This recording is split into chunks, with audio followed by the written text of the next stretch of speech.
Marshall here. Welcome back to the Realignment. Hey everyone, welcome back to the show. Today's episode, I'm joined by the writer Renn. We discuss a bunch of different topics: the abundance agenda, neoliberalism, where the political system's going, and of course, could we be on the path to national renewal as we see the new set of issues that are going to define this decade and beyond. Hope you all enjoy the conversation, and a huge thank you to the Foundation for American Innovation for supporting the work of this podcast. Renn, welcome to the Realignment. Thanks for having me on. Really glad to speak with you. So I'm going to do something I don't normally do. I'm going to ask you if you could just give people a quick elevator articulation of what your political ideology is, because we're going to jump across a bunch of different topics today in a very organized and well-produced way. But I also think it'll be helpful, given that, for people to have some sort of baseline for understanding how you're looking at things. Sure. Well, I am a lifelong Republican, but I would describe myself as maybe half progressive, half reactionary in terms of some of the policies that I hold. So I would believe certainly in, the primacy of the free market, the importance of individual initiative, personal freedoms, and our American, constitutional heritage of government. And the United States, I love the United States of America, very patriotic, although recognize we have a lot of issues. But I also tend to be, very pro-urban, very pro-public transit. I think government needs to do more.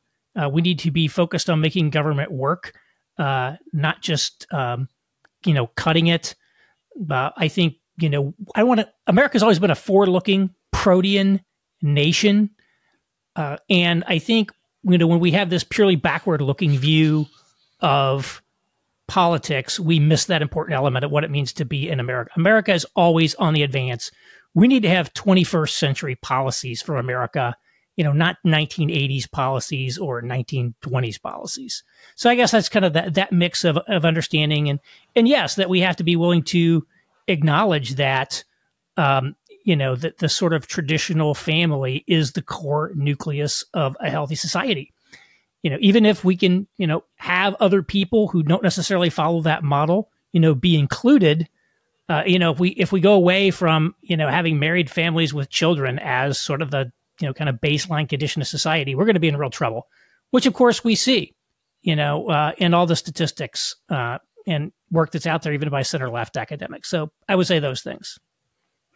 Okay. I'm glad you said what you said about the forward-looking part of America, because it kind of takes us to the first part of our conversation. So we're going to do a little bit of praising the center-left, but I think we could start by demeaning the center-left. When you said the phrase, it's important that we be forward-looking as a country, I would like to understand what you mean by that. I'm asking this question because one of my biggest frustrations in sort of like mainstream center-left NGO industrial complex world is that when we make reference to the phrase, America needs to be forward looking, it's basically a reference to the coalition of the ascendant. America is going to be much more diverse. America is going to be much more different than it was in the 20th century. Ergo, we basically have to appoint Ibram Kendi to set our policies on race and criminal justice policy. That's kind of, I'm being sort of unfair when I say that, but like, operationally, this just leads to people outsourcing their policy beliefs to that sort of cohort of people. Right. So what does it mean from your perspective to look to the future while also not using that as shorthand for making the center left get its way on every policy question? Yeah, what I'd say about the center left that, they've gotten wrong. Not all of them personally, believe these things, but they go along with the radical left. So we basically have a situation where sort of the radical left has been calling the shots, and the mainstream has basically been afraid of them, afraid to say, wow, this DEI thing actually isn't so great in all the ways that it's been done. Now, of course, that's changing a little bit. So I think really, to me, like forward looking is about technological change. For example, we have technological opportunities on the horizon. The reality is we do have changed demographics in America, but we have to go for that. But when it comes for degrowth or something of that nature, or things that are very much tied around undermining and demeaning and tearing down the historic America in order to recreate it into something that is not. That's where I think we really get off the rails. again, 1980s America doesn't look like 1890s America, but it's still America. It's still recognizably the same project. When you have people who want to tear down statues of the founding fathers, people who are like explicitly hostile to white Americans, it's really an essentially anti-American project in a whole host of ways. And it's very much motivated by a sort of ideological vision unmoored from, human flourishing in society.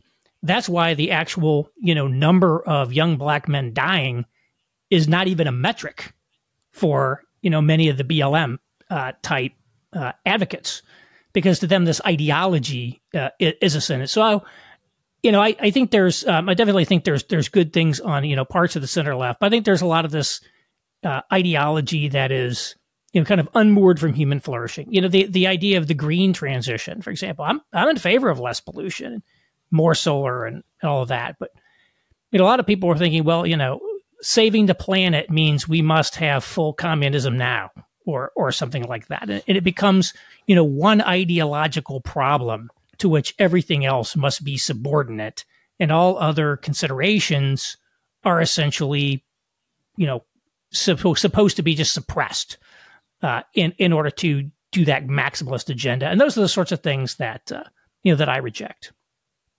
Yeah, it's interesting because when you're talking about degrowth and the climate transition, that's a fascinating category where, at a political level, whether or not degrowth is a proper policy, right, it doesn't work at a political level. Right. And the Biden administration is stuck in this awkward place where clearly, especially during a period of inflation, people like how they released oil into the system to keep prices down. They like how the IRA at its best is investing in technology that enable us transition and maintain our current and future energy use without actually reducing it.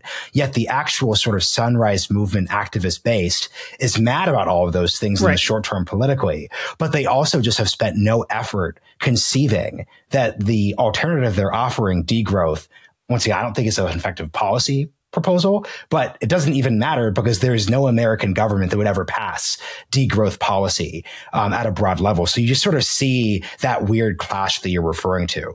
The other thing that is go on. Key on a lot of these left-wing people, the Trump derangement syndrome is really incredible. I mean, there are still a lot of people who essentially have the point of view that anyone who is even insufficiently condemnatory of Trump is someone who should be treated as a total pariah in society. I mean, I, have people sometimes I'll interact with on Twitter.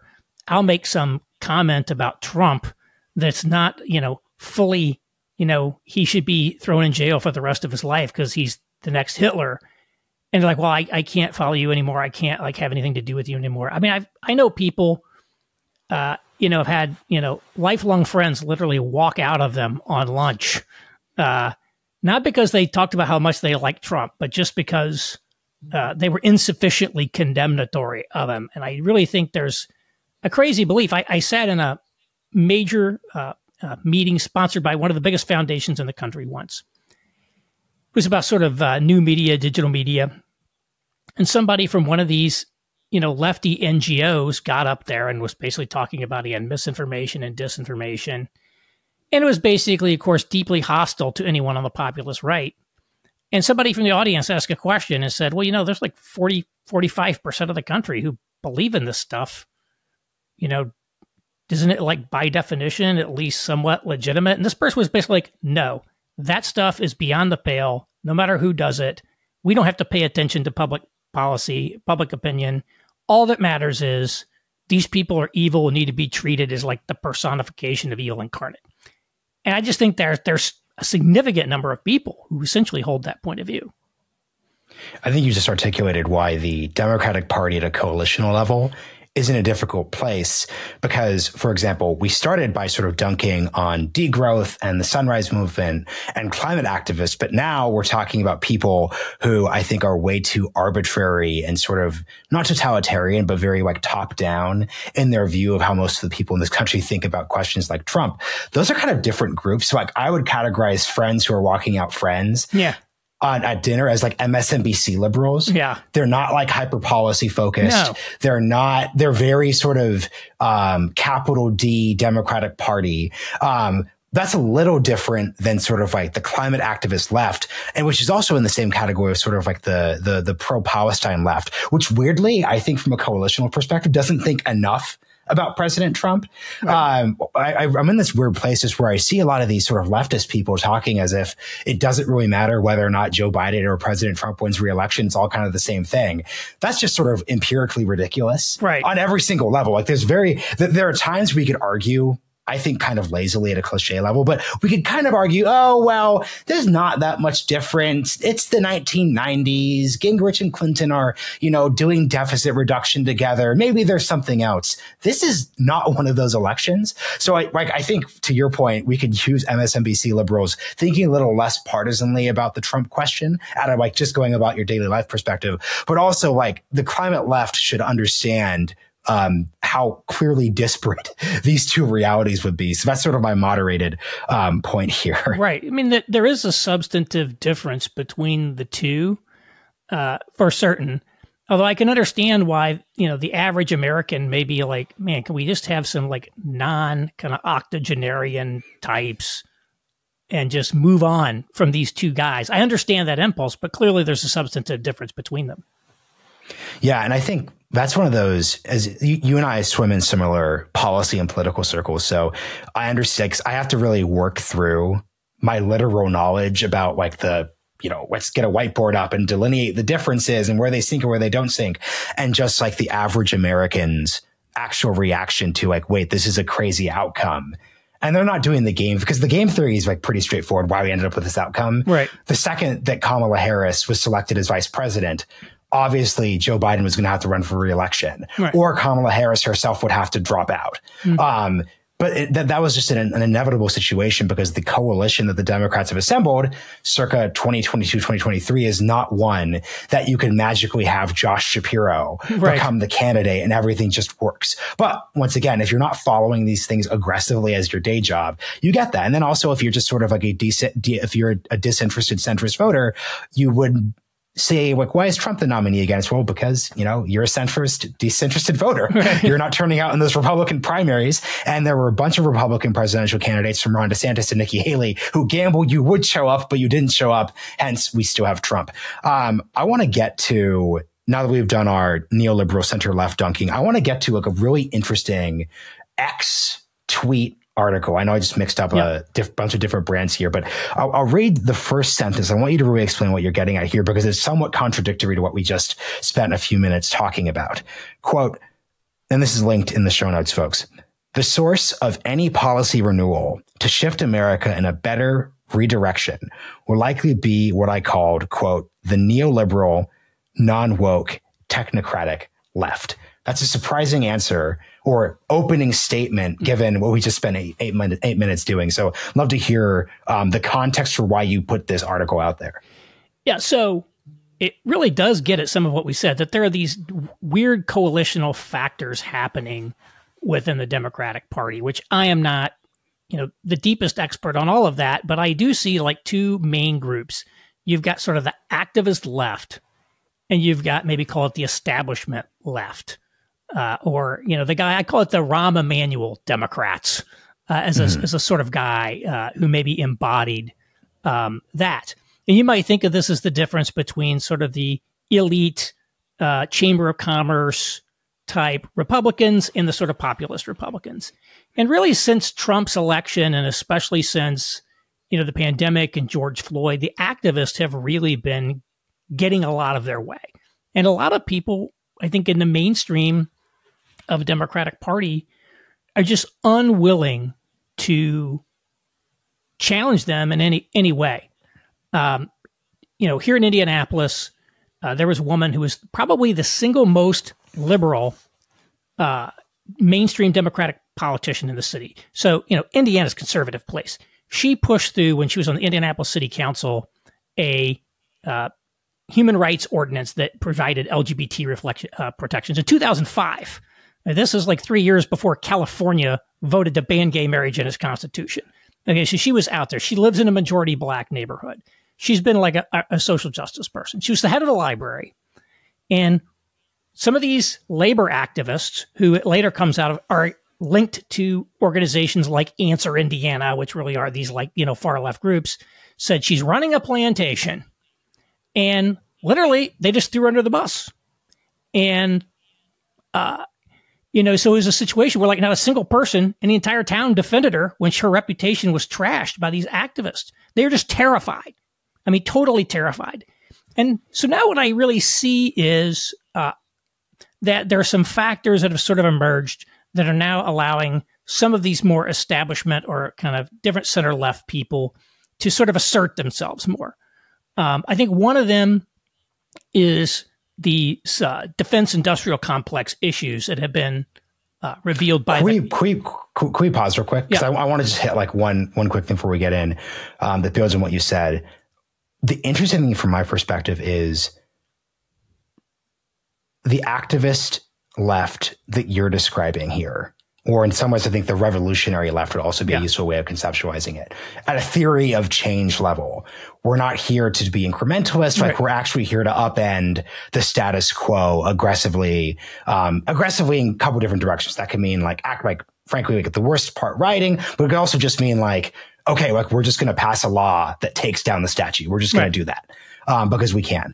I think the political disaster for that crew, though, was after 2018. So after Democrats take back the midterms and gain back a decent amount of confidence that was lost in 16, 17, and early 18, the activist revolutionary left basically gets the keys to the car. Drug policy, criminal justice policy, economic policy, all these different categories.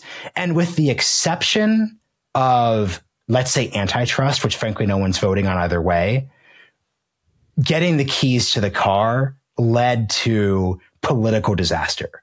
So maybe it turns out that there's some like wonky Warrenite technocrat working in some commerce department who's made a policy wonky change is going to make a real difference 10 years from now. That's entirely plausible. This is the story that I like to basically tell.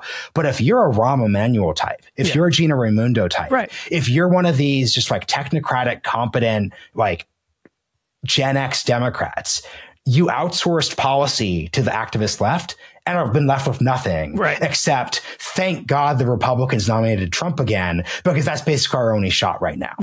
So that's just like my read of what happened, but you could go into the policy side of it too.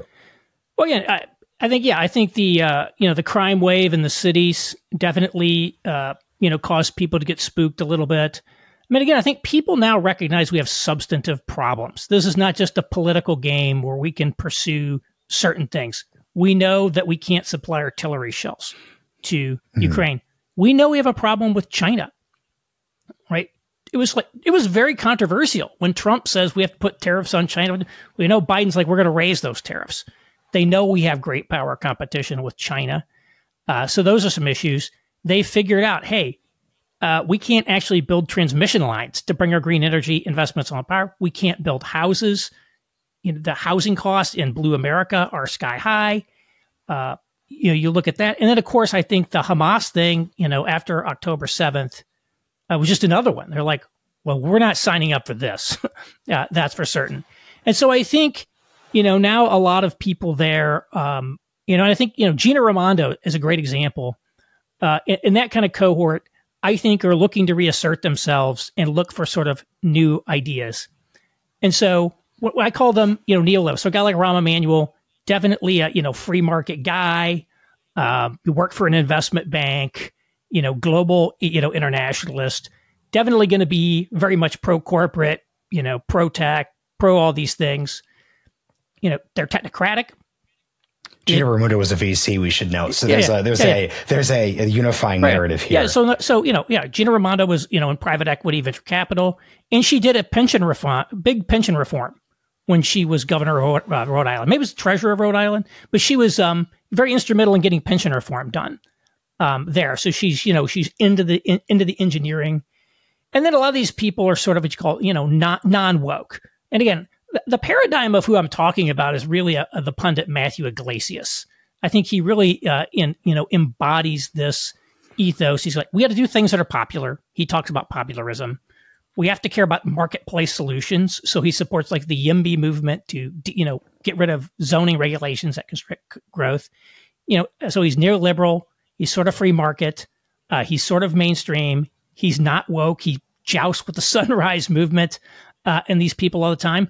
But he's very wonky. He's very technocratic, and he's very that. And so I do think there are people like that in the sort of intellectual classes of the left who are capable of coming up with like substantive policy ideas that could then be implemented by the more traditional figures like a Rahm Emanuel types in the Democratic Party. If they're able to sort of suppress the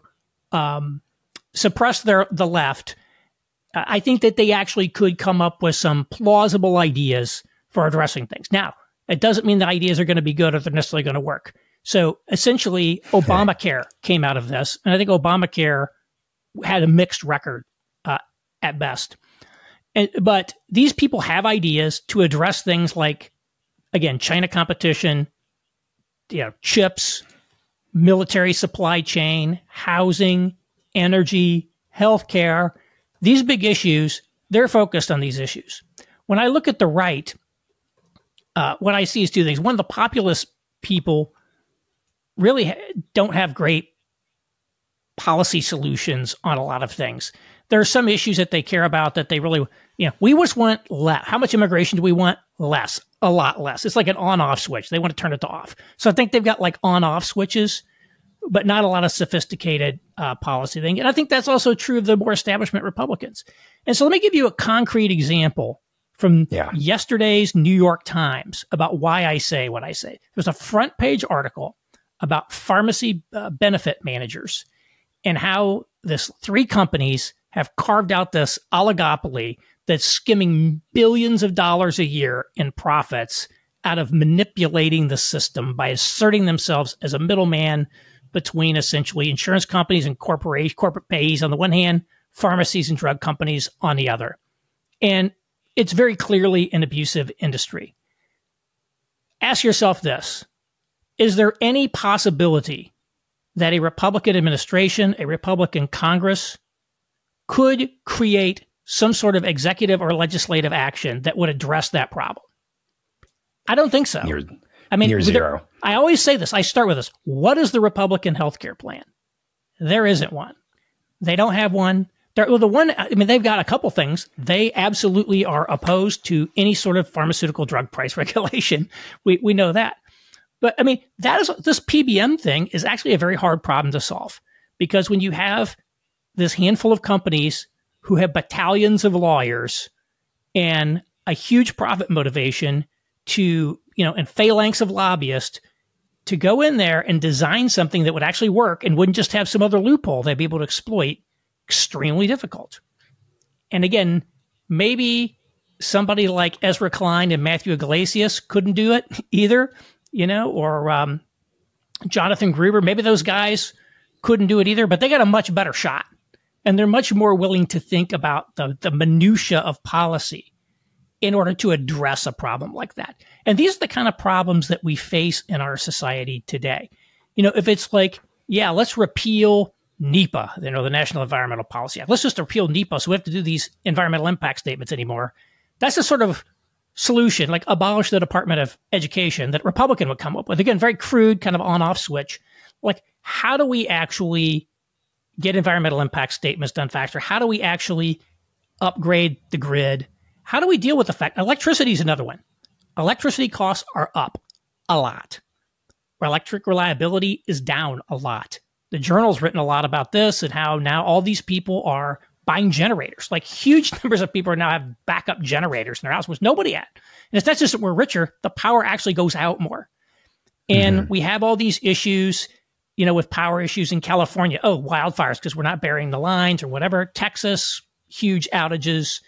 Very, very hyper complex system that we've set up based on all these, we went away from the old utility model. So how do we fix that?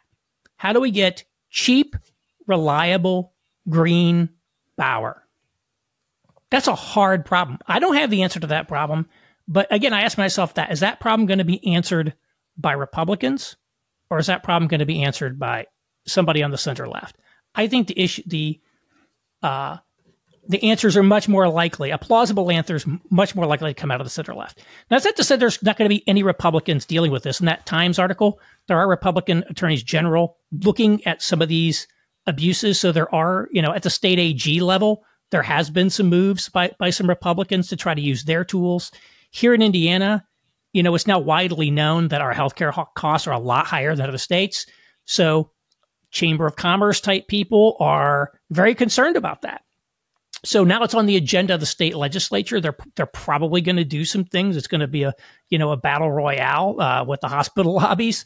But so I'm not saying they can't do anything, but it's just not where you see what's AI. Where's the AI policy going to come from? There's a phalanx of essentially left-wing organizations lobbying and NGOs dealing with AI and trying to make AI essentially enshrine their political preferences. Where's the kind of right-wing infrastructure on it? So you start looking at so asymmetric. It's so asymmetric. A friend of mine who's immigration skeptic, works for a conservative think tank. He went to some immigration conference one time, and it was essentially a collection of 350 left-wing immigration attorneys plotting strategy and sharing tips. And he's like, look, this is a room full of hundreds of people who all know the U.S. immigration system in absolute minute detail. How many conservatives even understand our immigration system? Much less could write a fine-grained law. And so I feel like that's the issue that we have. And again, subscribing to Matthew Iglesias' newsletter, I'm always thinking this guy's producing as much content in a week as your average conservative think tank does. Like one guy in his newsletter, kind of very wonky things. Now, I don't agree with everything that he says, but there's guys like that. This whole complex. Noah Smith the people around. Noah Smith. Yeah, people around what I call the abundance agenda. That Derek Thompson of the Atlantic has written a lot about. This idea. We need to have some policies around an abundance agenda. And there's some related people with Rui Teixeira and his Liberal Patriot Project. It's like, hey, we need sane center left policies that are going to be popular with the public, deal with these issues, et cetera. So that's where I sort of see the idea factory coming from. And I think many people in kind of the establishment right would be very friendly to partnering with those folks. Because if you think about your average Chamber of Commerce Republican, or even many of your DC think tank types, they're very free market oriented. So they're kind of neoliberal, and they're probably worried about China. They're worried about defense supply chain. They're also moderately socially liberal, and by that, I mean they probably want abortion to be legal in the first trimester, but they probably think month 9 abortion is a little too much. We don't want to have that. They don't want to ban abortion. They support gay marriage. They think some of the trans stuff is excessive, but they're basically, by and large, not religious conservatives, cultural conservatives of the populist religious base.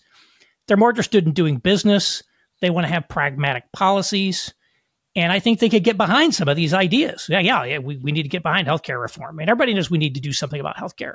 It's stunning how much we spend and how bad our performance is. I mean, we spend by far the most per capita on healthcare costs of the developed world. And we're one of the rare countries who has declining life expectancy. And it's declined a significant amount. And so these are just things that are so obvious. Why can't we build transit lines in America? Why can't we build a high-speed rail line? It's not that we don't spend the money. Even if we spent the money, we can't build it in anything remotely cost-effective manner. The New York Times even wrote this. The most expensive mile of subway on earth. They called the Second Avenue subway. So we have these substantive problems. I think these sort of bipartisan centrist people from the center right to the center left would agree we need to deal with these substantive issues. But I think the ideas are all on the left. Now, that's not to say that the guys on the right, they're less climate, they're less concerned. They don't like regulating pharmaceutical drugs. There's a lot they wouldn't like, but I think there's a lot they could go along with.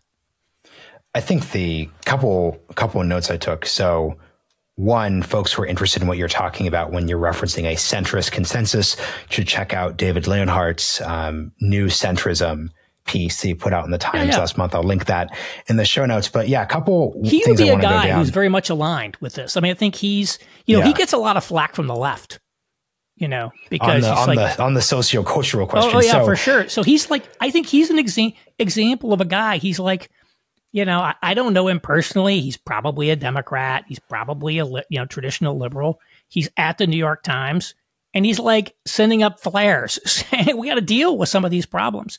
And so I do think that, like in the 1970s, you know, in the 1970s, reform was in the air. People knew we couldn't keep doing it. We needed to change some things. Deregulation started under Jimmy Carter.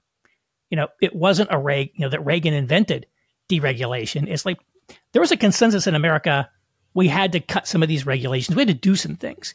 And I think there is some similar consensus now. And I think that the CHIPS Act is an example of that. It's far from a perfect piece of legislation, but it's like, wow, we probably can't outsource chip production. I think we better think about it. So I think there's plenty of opportunity for this. And much like some of these, much like the federal vote to legalize gay marriage at the federal level, I see it as probably mostly on the left, but with a minority support on the right. If you pull up 10 to 12 Republican senators, you can basically do anything you want on Congress.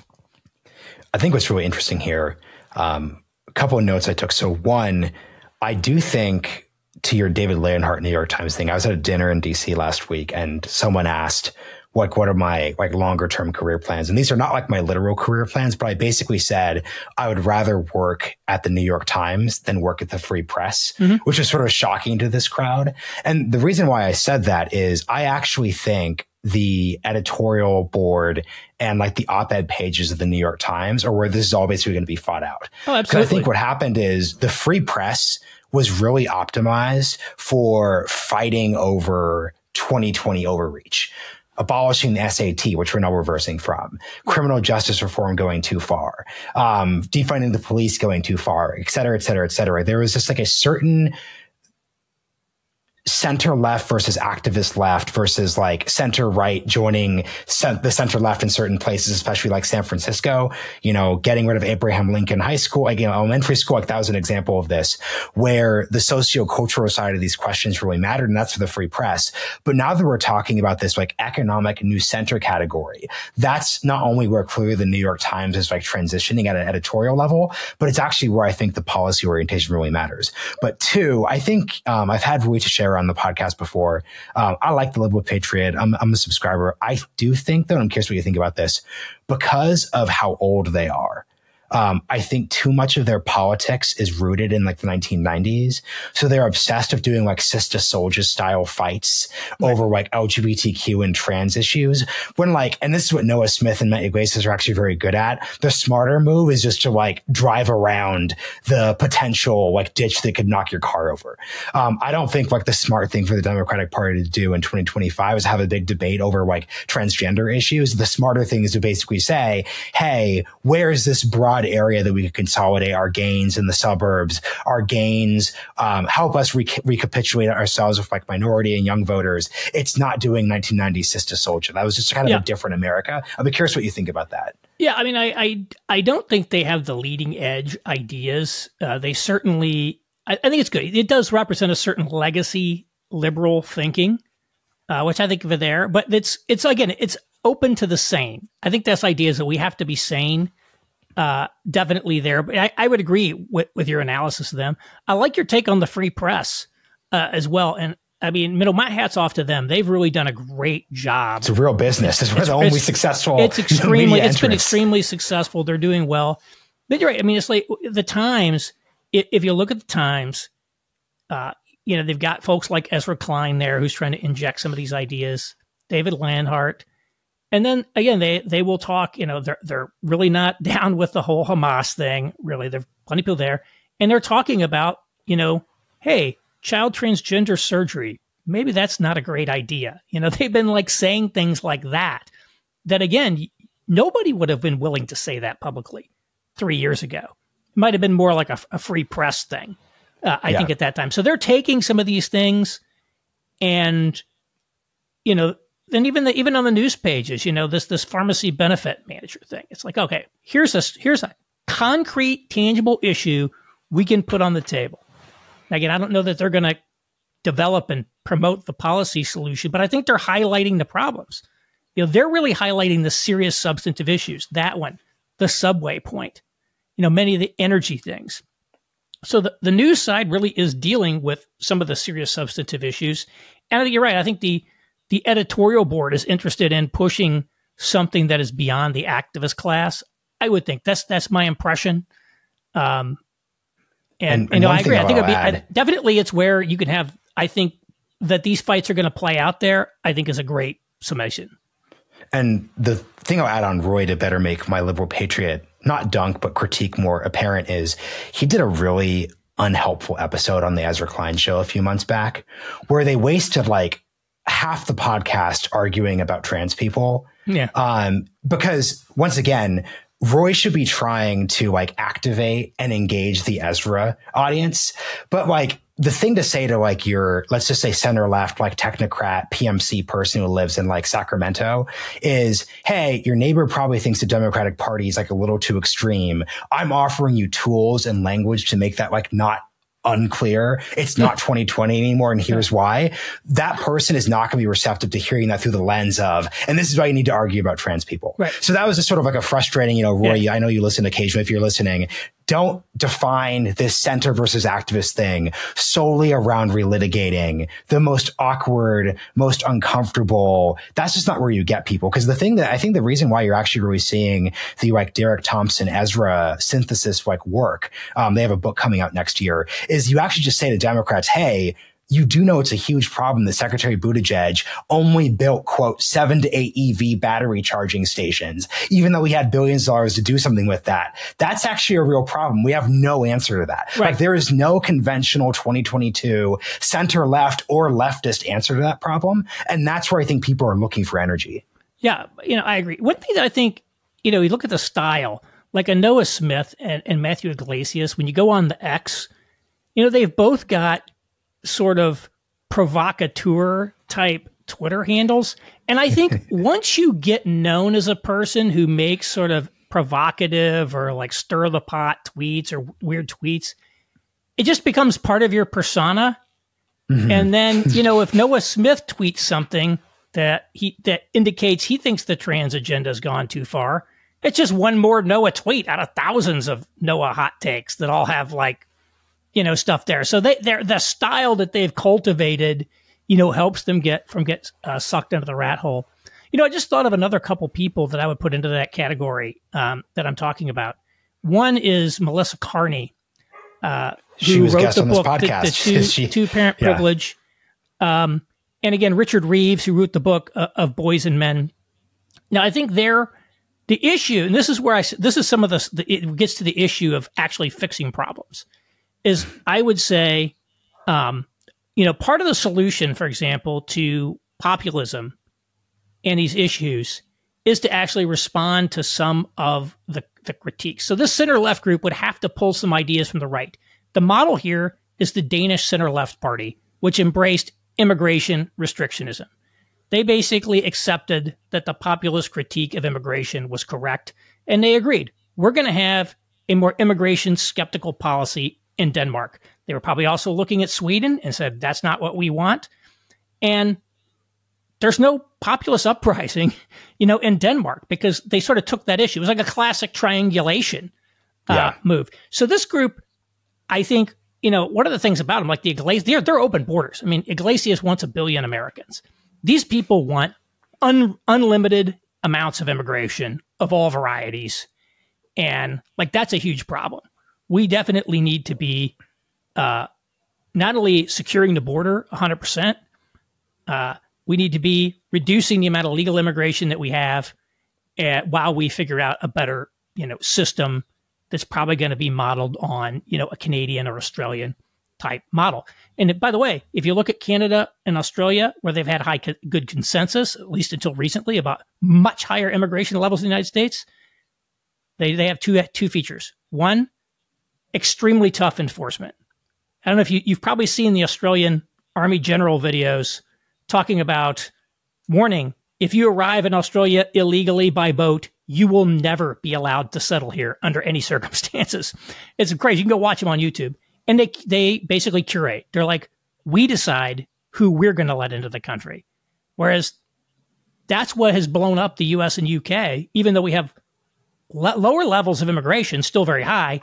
We have no enforcement, and anybody who wants can just saunter in. So immigration is an issue. And then with the stuff that like Reeves and Carney, like, yeah, we can't just act like, you know, kids coming from a single parent home are going to perform, you know, at the level of people who come from an intact family. And yes, there are exceptions, of course. We don't know that. But the truth is, the data are so overwhelming that if we don't do something about, you know, out of wedlock births, you know, family, you know, intact family child, you know, everything else we kind of might as well go home on. So I don't exactly know what the right policies there that are going to be feasible. You know, we're not going back to the 1950s. That's why I say I'm not trying to roll the clock back to the 1950s, but we need to roll forward into some kind of new model that's not based around this. And this is where I think that center left group's going to run into problems, because they're going to have real trouble saying anything that sort of goes against the consensus on those points, like some of the cultural points around immigration, you know, single parent households, et cetera. And that's where I think the old school neoconservative perspective actually is the perfect complement to that. That was what the original neoconservatives kind of were. Center left, politics wonky, first. sociological Democrats. They were writing about culture. You know, they were writing, they were talking about, you know, family structure. But again, you know, it's just a different world. That is something that's missing out of that they need to figure out how to address. So there are some issues that they're not necessarily well positioned to take on themselves. And that's where like things like welfare reform, it didn't come until you were able to draw from both parties. So there is a need, I think, for some center-right ideas to come into the mix. And again, the one I highlighted in my tweet, I mean, I'm a big fan of American Affairs Journal and the work that they do. Again, you might call it a post-conservative journal in a sense, but I like those kinds of ideas that are coming out of there and think I would definitely put them in the mix. And part of the problem here, and this goes to, I wrote a couple traps here that I'd like you to talk your way around or talk your way out of. So I was definitely someone, especially when you listen to the first episodes of the Realignment, that was like super excited about the populist right. From a, once again, national renewal perspective. I didn't use that language. That's clear what I was getting at. Like there's a lot of like Theresa May, one nation conservatism stuff. Super, super interesting. Like Reihan Salam was talking about like, and Michael Lind, cross-cultural settlements that Great Britain did in the 19th century, like very dispositionally conservative stuff. What kind of happened though is that I think bad faith actors discovered that you could accomplish populist right energy by just directing yourself purely in the cultural, and not just cultural in terms of like social policy issues, but like waging war against how annoying the professional managerial class is.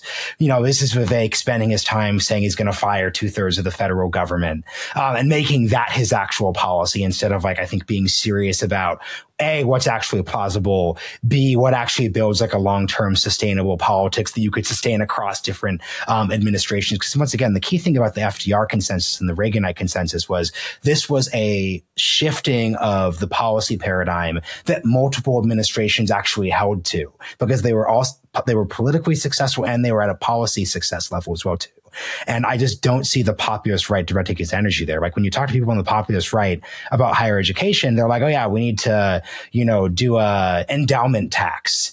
That's like the main obsession, as if like that's like a serious proposal that addresses basically, I know that lets us dunk on Harvard and how annoying Harvard and Yale and Stanford are. Maybe the University of Texas is in that category considering its endowment. But if you're looking at the actual problem of price increase, you're actually looking at the fact that like actually, you know, Harvard, Yale, and Princeton aren't responsible for our problems in higher education today. They're actually a good deal. The issue is that a third-tier private school charges you the same price as Harvard. That school also doesn't have an endowment, so it's not quite clear who is responsible for what here. There's just this like really frustrating. I think if we were to basically lay out populist right thought I think, in a vacuum where electoral incentives didn't exist and just said, hey, like, come up with a sustainable politics from this country, I think you can do it. But when you just have the option of doing the culture war tongue wagging instead, I think that one is chosen because, frankly, it's just more obvious and it's easier. Be curious what you think about that. Yeah. Here's how I look at populism. Populism is a recurring phenomenon in sort of modern societies. And I see populism as sort of like, the oil light on your car. It's a warning indicator. It's telling you that something is wrong in your society. It's telling you that people are not happy. And you probably ought to, check your oil, maybe add some oil, maybe you need to take it to the mechanic because you got a bigger problem in there. And I think what happened is we've hit populism, various populisms throughout our history, one of which was in the early 90s. And I think that what happened in the early 90s is eerily the same as what happened in the Trump era. Trump is sort of an update of Pat Buchanan in a way, in his thing. And there were all these books written in the early 90s. I called the early 90s populist literature. And it is amazing how the books that are being written today are basically rewrites. The debates hadn't changed in the slightest. So you had people like Kevin Phillips with The Politics of Rich and Poor, Boiling Point there. James Davison Hunter's Culture Wars came out in that era. There was Arthur Schlesinger's Disuniting of America, only instead of critical race theory, it was Afrocentric curriculums. There was the political correctness debates of that era. There was, of course, and we saw Pat Buchanan. We saw Ross Perot, the giant sucking sound from Mexico, trade skepticism, immigration skepticism. And of course, we even had, sort of racial unrest, in LA riots and all those things of that nature. And what happened was eventually that populist energy just fizzled. And I would love to go back and study that. And if you look at the mainstream of both the left and the right at that time, they literally didn't give the populists anything. It's like, no, not only are we not going to slow down these trade deals, we're going pedal to the metal. We're putting permanent normal trade relations with China. We're just going to accelerate immigration. And I think the lesson people could take away from that politically is all you have to do is just outlast populism and the energy's going to go away. Because it's very hard for populism to sustain itself over time. It just decays. Yep. Now, the question is, when you have serious substantive problems in your society that populism is signaling, then ignoring it doesn't fix any of the underlying problems. And now that we discover we actually can't produce artillery shells that, are industrial based, yes, we were blinded by the fact that at the highest of high tech, we're still pretty good. Yeah. Right. And there's things like that. We're really good in agriculture. I'm not saying there's nothing there. We have a lot of raw materials. But the sort of mid tier supply chain, we've lost it. And now we're like dependent on China. It's like, wow, maybe that wasn't a great idea. And, our life expectancy is declining. Our human capital is degrading. Maybe that's a problem. And so I think you have to respond to the valid issues being raised. But populism itself can't govern. It cannot govern, and it'll turn progressively into a bigger farce. The only place that I really point to that has really been effective, call it populist governance, is really Hungary. I don't know if you'd say Viktor Orban is a populist or not. He's certainly a highly competent politician and leader who's accomplished a lot of his agenda, but for the most part, I think it hasn't shown that it can really govern. And so I said, how many MAGA people, right, would you even, put in charge of something like healthcare and these things? There just isn't enough, talent in there to really do it. But it's telling us something important. And so I think that we need to respond to the complaints around the core issues of populism, which are immigration, trade, and wars. If we just dealt with those three issues, you could get rid of a lot of populist, a lot of this populist angst. And unfortunately, it's so weird to me that, both parties in their elite classes seem so ideologically committed to open borders. Every time I see somebody on Twitter saying we need more high-skill immigration, well, I'm not sure that we actually need all this high-skill immigration. We could talk more about that, but let's assume we need some high-skill immigration. There probably are people with great skills and things that we would want to bring into our country. Great. Are we willing to trade off some reduced low-skill immigration to get that? None of them will ever say, yeah, I'm ready to cut some deals. They're not willing to do a single thing to reduce any kind of immigration into America. They just want more and more and more.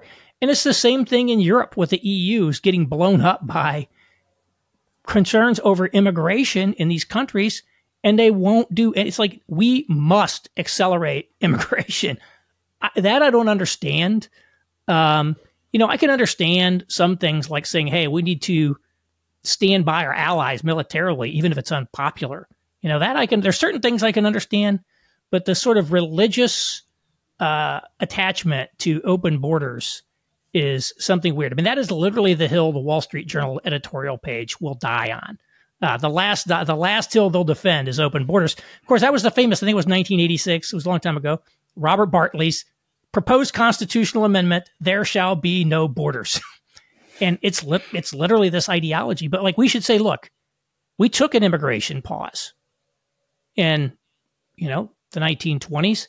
And that's when the American middle class was created and when the industrial economy was changed, was tamed. Yeah, but even in that answer, you're revealing why your average center left politician is not going to go for that. Because the reason, we don't need to go to zero, okay? We don't need to zero immigration. But you just told this. I'll put on my most center left of center left hats, which is one of my professor's first joke. Is never too far away, Marshall. I said that. I'm like, I'm going to shock you and say something center left. Okay, so here's the problem. Okay, great. In the same way that I said, if Rui Teixeira is trying to convince the Ezra Klein audience to be more open to like common sense democratic policy, he shouldn't be framing it purely in terms of like fighting about LGBTQ people. I think it's a total dead end to bring up the 1920s as this like example of what we should really be working with. Because let's get real. It was the actual implementation of said policy, separate from the question of like immigration rates, was super racist. It literally was, like, in the racial classification sense, racist. Secondly, it obviously leads to the fact that the state, once again, anti-Semitic State Department rejected like hundreds of thousands of Jews who were trying to come here during the Holocaust. So I'm just explaining to you why like instantly. If you're just thinking of like, if I were to like put myself in to understand like a center left politician, one should understand that their entire mission in life isn't actually to like build things. It's not to do all the exciting things that you're basically talking about. It's, hey, we basically need to not repeat the 20th century. We need to preserve the international order. We need to expand the civil rights movement. We need to do healthcare. You just can't start there. So I think that's just why. Well, start with Denmark. Right? I mean, I think that's it. I mean, like, politically, you're certainly right on it. I just say, look at Denmark. The center left in Denmark adopted the immigration skeptic position. And again, I'm sure it's being Denmark. It's not as simple as that there's a lot of nuance and thought in it. Mm-hmm. But they've actually said, we're going to go this direction on it. And, it seems to have worked very good in terms of Danish politics. And so there is precedent for it. I actually think Denmark is overly harsh towards immigrants. So, but funny. You're like, to be clear, I think they've got I think, but as an example, they are pretty punitive, in ways that would never fly. Of course, Scandinavia isn't what people think it is. Too. It's it's not like our system. But I think this is the core issue driving populism is immigration. And if you're unwilling to do anything on the immigration front, then that, I mean, just our whole system is sort of a joke, at every single level, every single category is, every time I look at a category in any detail, it's rife with scams. I worked in the technology outsourcing business. And so when I hear all these people talk about H-1B visas and all that stuff, like, I was in the room where it happened, pal, and I know exactly what those visas are used for. And don't tell me it's about attracting talent. It's about cost reduction. That is the sole purpose. We're not bringing in the champion semiconductor fab manufacturers. And of course, having a labor force that is basically under the thumb of the employer because they're looking for a green card sponsorship, and because they can't complain because if they lose their job, they might get deported. Like, if you're a corporation, of course, that's the kind of labor. We don't want like American citizens who like other options and aren't totally at your mercy. So it's about, it's exploitative labor things. And so you go on down, and it's like, then somebody was tweeting, I saw on about O1 visas, which are supposed to be for people who have extraordinary talents. And he's like, hey, apply for an O1 visa because up to 90% of the people get approved. And I start Googling. I'm like, wouldn't you know it, 85+% of these people. There's a guy in Miami who got an O1 visa to open a pizza place. It's called Mr. O1, Extraordinary Pizza. Like, is this what the O1 visa is? Okay, I'll tell you something. This guy is extraordinarily funny. I'm just going to tell you something. It's like, so like there's I'm approving his thing. So you go down, and it's all down, it's all down the line, every category of this. And in fact, we do actually have people do make decisions about who are coming into the country. It's whether or not one of your relatives are willing to sponsor you to come over through these family visas. We've essentially delegated the choice to deciding who gets to come into the country to family members, to say you can decide, which of your cousins gets to come here and which one doesn't. You're now empowered to do that, which that's probably not the way we should be doing it. And so there's like a lot of reforms that need to be made, on the immigration front. And again, the trade, now we know we need to. We're not going to bring back the jobs. I mean, that's not going to happen. But there certainly needs to be much more onshore production of many things. And people get that one. I think people get now. And so I think that's in the consensus. That's in the centrist consensus. That's in the consensus. So those are things that I would be looking at. I would certainly put much higher priority on the opioids and the drugs. I think those are issues. But I think you have to respond to some of the populist complaints. Even if you disagree with all of these, everything that people who are kind of on the populist right say that they want, it's like, again, it is 35% of the country, maybe, who knows how big in some of these European countries. We'll see, kind of share that perspective. It's like it's one thing to say, well, there's this 5% far right country in Europe that we're going to treat them like non-entities. And we can afford to marginalize them and refuse to recognize them. When you start getting into these 35%, like a third or more of the population, you say a third of your population is simply, illegitimate. That's like some populist guy saying we're going to deport all 42 million foreign-born people out of our country or something crazy like that. Like, you just can't do stuff like that. And so I think you got to say, okay, do you care about the stability of this system at all? Apparently not in many cases. And so I feel like that's something that has to be, we have to deal with that. So figuring out how to deal with those, and again, some of it's just purely rhetorical. It's easy to, hey, we're not going to let people tear down statues anymore. We're not going to denigrate, American history and things like that. People are attuned to stuff like that. I think there's a lot of things that could be done, even though, again, the answers to, I would say, many of the serious substantive problems facing our country are certainly not to be found in populism. Like, the ideas are not coming out of there. They are a kind of a warning indicator that something is wrong fundamentally. And maybe not everything is wrong fundamentally is what they think is wrong. But some of it, why does it seem to be a struggle for a lot of people to get ahead today? Well, what's going on? There are some indications that there's issues there. So in this last 10 minutes or so, I want to do kind of rapid fire because, like we said, we have a bunch of topics to hit. One quick question for you. We started this conversation by saying that a lot of the answers for the center left could be in the neoliberal category. But if you then listen to a lot of our critiques of the 90s and 2000s, we're critiquing neoliberal policies, right? So neoliberalism isn't particularly concerned with like the structural resiliency of our defense industrial base. And they're totally okay with like the big primes buying up all the companies. We don't have an antitrust policy because all that matters is how cheap the munitions are, et cetera, et cetera, et cetera. Same thing with the trade deals, all those different things. My response to post neoliberals when they attack neoliberalism is that like sometimes neoliberalism, it's a set of ideas. It can be the right response to certain periods. It can be the wrong response to other periods. I think neoliberalism was a good response in the 70s, and I think it could be a good one now. But how do neoliberals learn the lessons of the 90s and 2000s? Given we're retreating clearly, and also like inflation is going to fuel talk about neoliberalism with supply, all those different issues. How should we balance neoliberalism's good and bad sides? Well, one thing I'd say is if we're going to compete with China, we need America's corporate innovators and the private sector to do that competition for us. That's what we're best at. That's why we are ahead of China in space because of Elon Musk and SpaceX. It's why we're probably ahead of them in AI.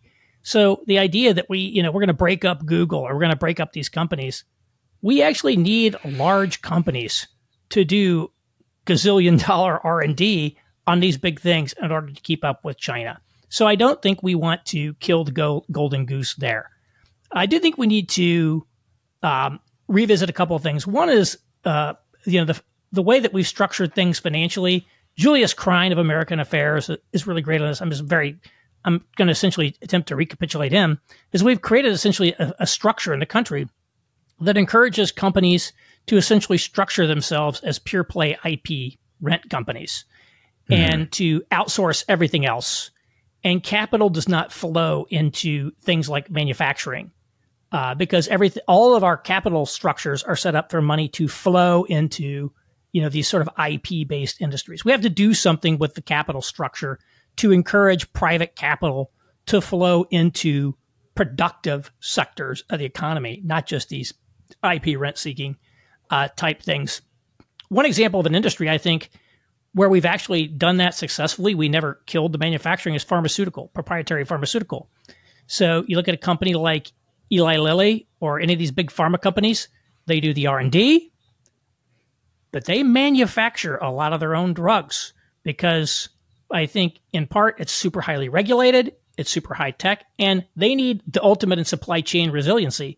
If you're selling, Ozempic or Mounjaro, and you take a supply chain disruption on a patent limited drug, you're going to lose. So that's why in the pandemic, the drug shortages were all from Chinese drugs, a lot of generics.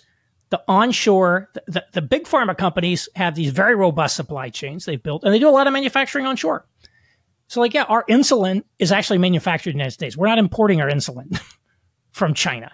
And so I think there's things that we got correct there. We also do have to deal with the fact that we have over-concentration and too many of our industries are now essentially, oligopolies. And the French economist Thomas Philippon has written about that. The decline of competition is a huge issue. And again, some of these cases like tech, it's, where there's sort of network effect monopolies a little different.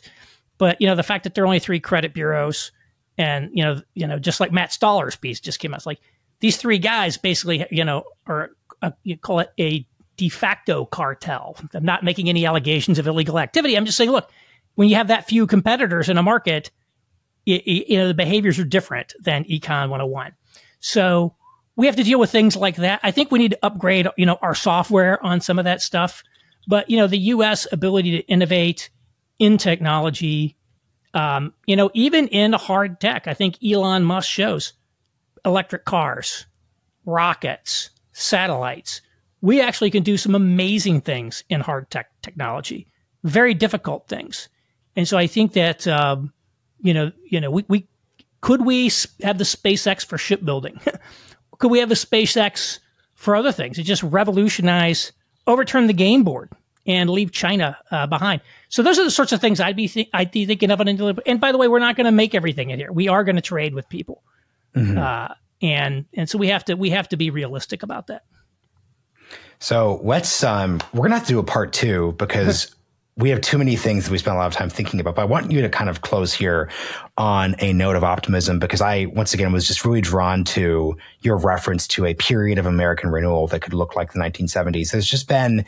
There's an increasing number of interesting people and interesting outlets and institutions talking about this national renewal idea. So I'd love for you, I'm optimistic that we're about to enter a period where those fights are going to happen, but just close. Why are you optimistic about that idea now? We're not even close to being in the most difficult situation we've ever been in America. Okay. Things were a lot bleaker in the Civil War, much bleaker in the Depression. Obviously World War II was a major crisis. The 70s weren't such a great decade. So the fact that we have a lot of problems today, we've had problems in the past, but what America has always been able to do is to reinvent its institutions to meet the challenges of the new era. We didn't quite get the Constitution right the first time around, so we rewrote those Articles of Confederation.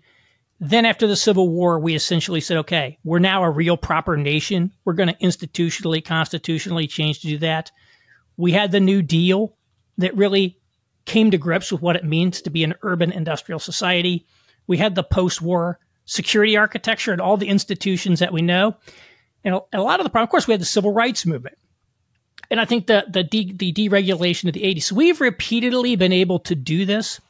And I think one of the challenges that we have today, which I can't do justice to now, is when we still had the old Protestant establishment, or that WASP establishment with all these blue blood elites, they really felt entitled to reshape the institutions of America in ways I think people today, other than the leftist radicals, don't feel entitled to do. In pro-social ways. Pro-social ways. Like non-revolutionary, right. Tear down the system ways. NATO and these things, they're getting old. I'm not saying we should abolish NATO. But what are the NATOs and the UNs and the World Trade Organizations? That's maybe a bad example. The International Monetary Fund. What are those institutions for today? What is the New Deal of today? What are the changes that we need to make for today to address the 21st century challenge? I think maybe as we move into like a post-boomer era at some point, we'll be able to rethink some of these things fundamentally and say, how do we want to structure our economy, our healthcare system, our governance, our social arrangements to reflect the realities of 21st century America, this technological world that we're in, and move that forward there. And again, I think it will actually involve some sort of a updating of the software on what it means to be an American as well, just as we did, in the post-war era. We moved away from the old Anglo-Protestant conception of America more to the melting pot, America's an idea, creedal nation, Judeo-Christian culture, to accommodate the fact that, we did bring in a lot of Catholics and Jews and other people, and now they need to be included. Okay, they're it's people, it's second, third generation.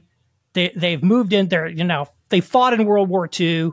Alongside the rest of us. Now we need to create something there. And in the future, we're not at the point yet. I think just as it took a while to get there. We're gonna have to rethink about what it means to be an American in ways that doesn't throw away the old definition, but like some ways is more expansive, that allows it to address the demographic realities that we have in the country. It builds it once again. It builds upon. That's why I'm forward-looking. And this is just like my closing word would just be, and this is why I spend a lot of time concerned that the first generation of millennials who entered, so my cohort, who entered into politics were too captured by the revolutionary affect that, okay, so Obama came in as this boomer / Gen Xer and he was too incrementalist and he didn't change things enough. And look at everything that happened after 2013. And our job is to come in aggressively. So this is the Bernie campaign. This is actually Occupy. These are all those different things. And obviously I disagree at a policy level with the different movements I just mentioned here. But I think what's pretty clear, no matter what happens in November 2024, that clearly at a political level, those were not effective movements with a theory of change that was valid. And I think if you and I are trying to forge some type of like new consensus in this new center, clearly there are going to be policy wins you're going to get that like I don't quite agree with, but that's what a functioning democratic system looks like.